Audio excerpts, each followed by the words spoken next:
Bismillahirrahmanirrahim. Assalamualaikum warahmatullahi wabarakatuh. Selamat malam dan salam sejahtera untuk kita semua.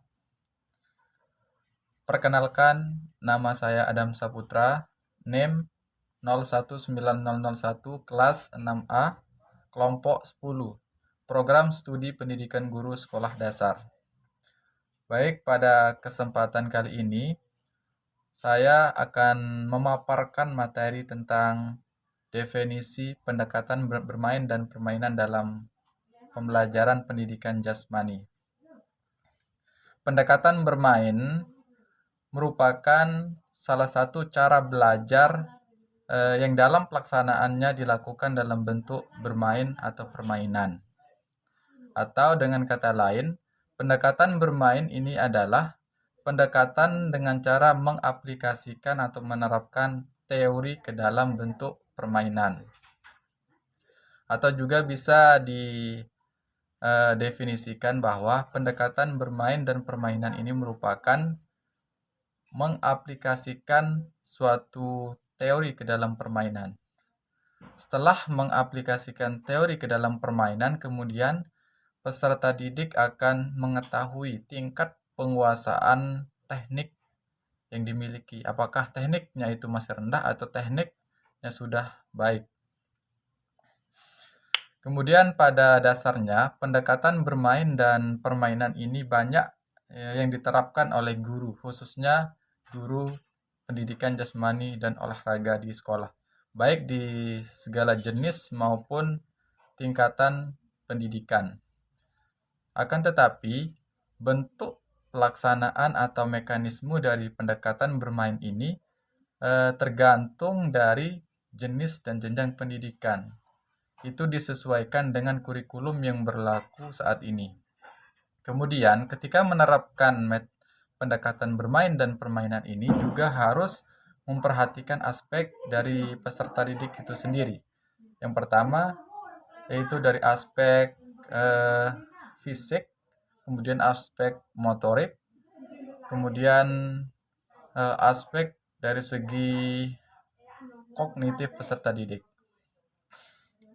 Pendekatan bermain ini biasanya digunakan untuk meningkatkan keterampilan atau kemampuan siswa terhadap suatu teori ataupun konsep dari permainan. Contoh, ketika mengajarkan tentang permainan bola voli misalkan.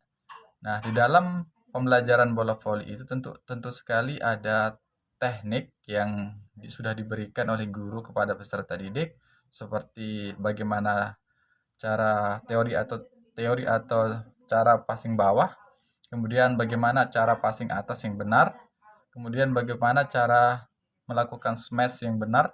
Itu semua merupakan teori. Kemudian teori yang sudah didapat tersebut dipraktikkan ke dalam bentuk permainan. Nah, seperti itulah gambaran atau tentang pendekatan bermain dan permainan ini. Ketika guru ingin melaksanakan atau menerapkan pendekatan bermain dan permainan ini ke dalam suatu pembelajaran, maka guru harus benar-benar memperhatikan kegiatan yang dilakukan oleh peserta didik selama kegiatan praktik atau bermain atau permainan. Karena kenapa? Karena kesalahan-kesalahan yang terjadi yang disebabkan karena kurangnya pemahaman atau kurangnya penguasaan teknik yang dilakukan oleh peserta didik harus segera mungkin bisa diatasi oleh guru itu sendiri dengan cara memberikan contoh atau mempraktikkan bagaimana cara melakukan suatu teknik atau gerakan tertentu ke dalam suatu permainan, sehingga hal tersebut akan membuat atau memberikan pemahaman atau peniruan kepada peserta didik tentang melakukan suatu teknik yang baik dan benar, sehingga diharapkan akan menghasilkan minat, motivasi, serta keterampilan dan tercapainya tujuan pembelajaran yang sudah dilaksanakan oleh guru. Itu yang bisa saya sampaikan pada kesempatan kali ini. Mohon maaf jika ada kesalahan. Sekian pemaparan materi dari saya. Baik, saya akan menjelaskan mengenai meningkatkan kesegaran jasmani melalui pendekatan bermain.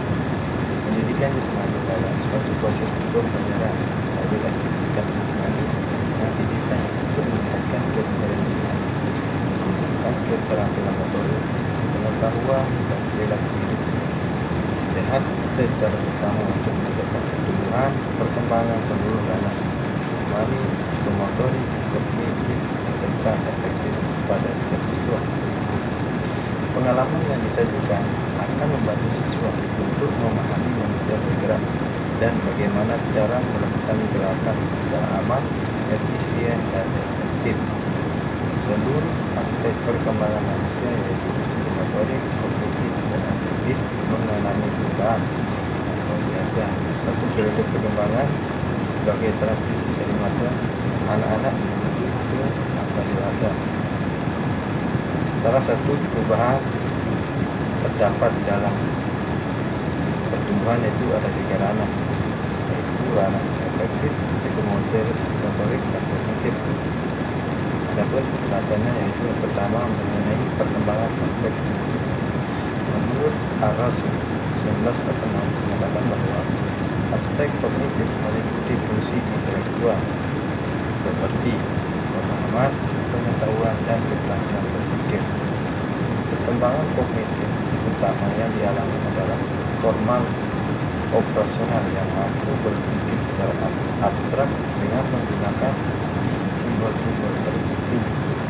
Selain itu, ada peningkatan fungsi intelektual, kapabilitas memori dan bahasa, serta perkembangan konseptual. Yang kedua itu perkembangan aspek efektif. Menurut Araso, ranah efektif mengatur perasaan, moral, dan emosi.